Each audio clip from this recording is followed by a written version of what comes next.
Hi everyone, this is Pranav B versus Athi, played on the 20th of October. Let's dive into this. So knight f3, we've got the Reti opening here. Um, it's a decent opening, but I think at this stage most of you guys should be looking to chuck a pawn in the middle early on. But we'll see how it plans out. D5, D4. Okay, this is just transposed into a normal queen's pawn opening. Bishop G4. Now, a move like this is, I mean, I've said it quite a few times. You want to develop your king side before your queen side. A move like knight f6 is more in line with what I like. One of the problems with Bishop G4 is it kind of runs into the same problem with the Slav defense, where white can maybe throw this pawn up the board and then look to get an early queen b3 in and harass this b7 pawn.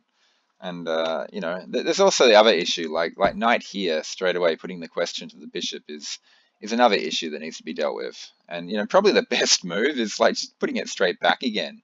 It's let's say bishop f5 gets played, then you've got c4, and the danger is a move like queen b3 coming up next, which attacks this and threatens this at the same time. Or knight out first, attacking the pawn. Oops, knight out first, then following up with queen b3, or knight out, pawn takes, and then queen b3. But the idea is you try and get a quick queen b3 in when your opponent brings this bishop out early. And a move like like pawn f6 to kick the knight away is generally helps white. Like white can just move the knight back if he wants to, and now there's a pawn on f6. This knight doesn't have anywhere to develop to, and there's more than enough defense on e5. So black can't play moves like this. He has to play something really yucky looking like that, and his pieces just can't find good squares. Okay, so knight c3 was the reply, and whenever you end up in a queen's pawn opening, you really don't want this knight to be in front of your c pawn.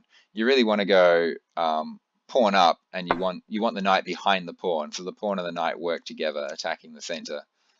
Knight c3 can be a massive problem. Like imagine if your opponent just plays something like c6, either now or a few moves from now, not right now. Right now allows e4, but after knight f6. But a bit later on he plays c6, and now where does this knight actually go? It's not jumping to b5. It's not taking the pawn. It's not going to e4. The knight actually just becomes really bad really quickly. And if you try and jump it out to here, a move like b6 just puts a stop to it in its place, and it's still not going anywhere. And if it goes back where it came from, it's still not going anywhere. So, bringing this knight out to c3 in a queen's pawn opening, generally, after something like knight f6, and then maybe bishop comes out or something, or e3, then c6 gets played, and the knight is kind of bad for the rest of the game. Now, there's a big difference between that and having your pawn here.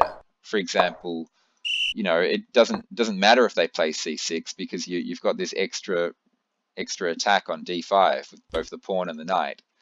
The only way to break down a pawn chain like that with c6 and d5 is with a pawn. You have to attack it with pawns. Okay, so let's move on. Knight c3, bishop takes f3. Probably black should wait until white wastes a move of h3 before taking this knight. You just leave the bishop there and just start developing. Something like knight f6. Just get these pieces out as fast as you can. Knight f6, e6, bishop out. And if at any point your opponent wastes a move by doing this, then you rip off the knight, and you haven't lost a move. But by ripping off the knight right away, you've actually lost a move. And I explain how it works. So black's played a move getting his bishop out. White's played a move getting his knight out. Okay, no one's lost a move yet. But look what happens after the bishop takes the knight and the pawn takes back. Black has spent a move moving his bishop twice. White has spent an extra move moving his pawn. But white's move releases a bishop. Black's move doesn't release anything. So black has spent a whole extra move taking the knight, and white's extra move taking it back has actually helped his development, whereas black's extra move hasn't helped his development at all. So I hope that makes sense. It actually just wastes the move. If you think about it, it's 1, 2 moves to bring the bishop out and take the knight, and 2 moves, knight out, pawn takes, to take it back. But in those 2 moves, this bishop has been released. In black's 2 moves, nothing's been released. Okay, I'm not going to dwell on it anymore. I just hope I've explained it well enough. It's a major mistake made by beginners all the time, and kind of want to see that mistake stamped out of the players playing in this group. So let's go c5. Probably develop. I'm not like when your opponent has a lead in development. Now look at this. White's got a knight out, and both bishops are ready to come out. Black has no knights out, and his one bishop isn't ready to come out. So when you're behind in development, and you could argue black is about 3 moves behind in development here, playing a move like this, which allows swap off of center pawns, opening up the position, is the last thing you want to do, because an open position helps the person with the better development. So white just ripped that off. Black then went e5 with the idea of releasing the bishop. Unfortunately, that just loses the steep pawn here. White's got a knight out and a queen. A move like e6 is obviously much better, but here white can probably just hang on to his pawn, just keep his pawn safe. A move like this, for instance, is I guess it can be okay, because he can't answer with a3 because he just takes it for free, and you can't take back because of the pin. The problem with this is, what if you play something like knight b5 and after pawn takes, for instance, and bishop f4, the James opening. Everyone knows what I'm talking about when I say that. The knight and the bishop working together, threatening a nasty little knight fork here, and it's surprisingly annoying to deal with. A move like knight a6, is probably needed here to defend that square. But then the knight's stuck on the rim, out on the edge of the board. This is quite a complex position, actually. It's actually, a move like knight d6 is what I'm thinking of. And when the bishop takes the knight, you can probably sneak your bishop in here, and that bishop's just an absolute thorn in black's side. It's just like, how do you deal with that? Maybe by pressurizing this pawn. But okay, anyway, let's go back to the game. E6 is kind of the move I was thinking about. You don't need to go for b4 if it looks a bit risky and weird. You can probably just get away with bishop e3. There's no pawn fork, of course, because there's 2 pieces guarding d4 and only one backing the pawn up. You can just hang on to your pawn that way, and that's also perfectly fine. I like going for aggressive sort of b4 stuff, particularly if you've got a lead in development, but this is just fine and strong. Okay, so e5 was played. They just threw away a pawn, and white just took it. So yeah, Pranav just grabbed that pawn. Good stuff. Queens are swapped off, and then now the knight is threatening to go to c7. And black played king d8 to defend that square. I mean, he can't bring his knight out to here because removal of the defender. White just rips off the knight and then follows up with a knight fork. So the only way to stop that knight fork is actually move the king. Maybe the king should have gone to d7. That might be a little bit better than d8, because it lets the rook swing across. But this knight probably always wants to go to c6. It doesn't really want to go to d7. Okay, king d8, and then b4. Yeah, I like this idea. Just charging those queenside pawns up the board, keeping everything defended. Once again, bishop e3 is also really good. Bishop e3 is good because you can then look maybe to castle next move, which would put your rook on the same line as the king. But yeah, b4 is good. Okay, knight c6. Yeah, black's got problems. How does he deal with this king situation? I mean, maybe he should be looking to play something like knight e7 and just trying to get rid of this knight. This knight's a pain, and and it also develops his king side at the same time. Okay, knight c6 was played. The problem is this king can't actually hide anywhere in this corner. Oh, that's my phone making messages. I'll just turn those off. Quick. Notifications off. Where was I? Okay, so the king's not going to be running into this corner. There's no real safe spot for it to go. It really wants to run this way. So developing this side of the board is not really something you want to be doing. You want to be developing the other side of the board and trying to trade off your undeveloped pieces for your opponent's developed pieces. So it's actually a very, very powerful and very good strategy to remember. If you're down in development, try to find a way to bring your undeveloped pieces out and swap them off for your opponent's developed pieces, particularly a strong centralized knight like this. Okay, a3 was played. Yeah, I mean, I guess that frees up this knight, so this knight can go roaming.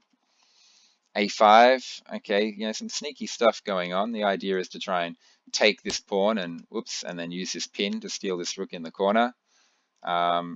This knight, however, just jumps into this hole here, and this rook has got some hard decisions to make. It either goes to A7, which looks very yuck, or it goes to B8.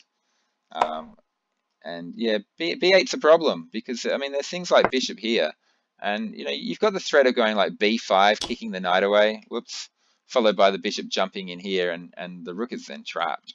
So this is a problem. Now, what was actually played by black was this, rook A6, which, I mean, I don't have to say anything about that. Bishop takes rook, B takes rook, grab this pawn. I'm not sure if grabbing that pawn is right. I actually like this. This is a really strong pawn. This is a connected passed pawn. It's only 1, 2, 3 squares away from queening. It's supporting the knight, and it's blunting this bishop, making sure this bishop is going to be passive. So maintaining this pawn and keeping it protected by a pawn looks like a good idea to me. Something like C3 is the sort of thing I'd be thinking of. And you know, pawn takes doesn't do anything. You can take with either this pawn here and have a nice pawn chain, or take with the A pawn and release your rook. And this could be a massive problem. So C3 is the move I'm looking at.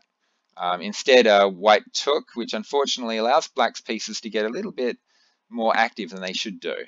So bishop to C5, and now this bishop, which was utterly terrible a moment ago, has actually come to life, and it's not something white should have wanted. Now, white's pawn structure, what has he got? He's got doubled isolated pawns on the rook's file here, and he's got an isolated pawn on C2. So even though white is winning, his pawn structure makes it hard for him to win easily. You know, black can put up a defense and make it difficult. Okay, so castles, that's good. And then the knight takes this here, and now this is on pre. I'd say that was good. Maybe it wasn't. Maybe bishop D2. I don't know, just keep this pawn defended. Whoops. Maybe that would have been better. I don't know. I do like just get the king to safety, and you know, these double pawns don't mean much. The reason I don't like, I'm a bit hesitant, is because after this pawn knight takes a pawn, which is what happened, this knight is now on pre and needs to find a safe place to go. So anyway, rook d1 was played, check, king went to c7, the knight jumped into d5, king went to c6. I mean, white is still very easily winning this. The knight jumped to b4, check. Yeah, this bishop's really good. Black actually took the knight, but I really like that bishop. It also introduces a problem. Once the pawn takes back, the knight has to move, and then the rook is going to grab this thing here. The knight's attacking the a-pawn. I think just simply defending the a-pawn, you know, with something like king b6 or king b7. King b6 stops rook checks down here, so maybe that's the way to do it. I think that's much better. I mean, it's still, white's still easily winning, but you know, it creates a few problems. The idea is to just make it as hard for white as possible. But yeah, swapping pieces off is firstly not a good idea when you're losing, and secondly, because of the pin on the knight, the rook just grabs this pawn for free and check as well, and king b5 got played. Now a move like rook a8 just absolutely destroys black, because it pins the knight to the rook, and the threat is for this rook to come down, and then you win the knight for free, and then swap a pair of rooks off, and you just left a whole rook ahead, and it's very easy. But he didn't play that. He played rook to a7. I mean, putting the rook on a7 is often a good thing to do. Rook on the 7th rank, attacking all these pawns, trying to mop them all up. The only problem with it was there was something even better, which was just pin the knight to the rook, and I think it was an easily won game. So after knight f6, black has now released his rook and can maybe generate some counterplay, which wouldn't have happened if rook a8 had been played. So the rook took on f7, rook g8, defending the pawn. Bishop went to g5. Okay, that's good stuff by Pranav. He's just trying to trade the pieces off and make the win as easy as possible. King grabbed that pawn there. Bishop took here, took there. Okay. Rook went to a8. G4 was played. Yeah, these pawns are just incredible.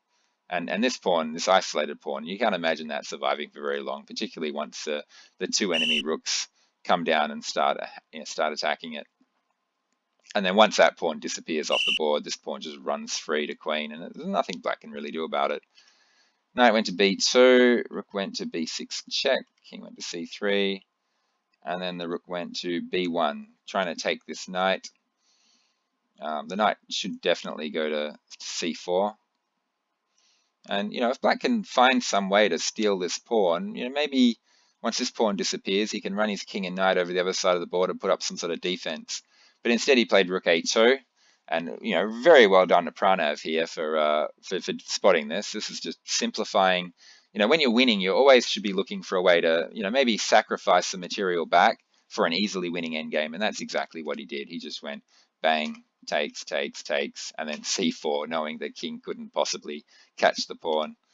It's the game after this was over. There's no point analyzing these moves. It's just a very easy win for white. It's a bit of a strange technique, but it was effective. It still worked. Okay, so I hope you all learned something from that game, and yeah, bye.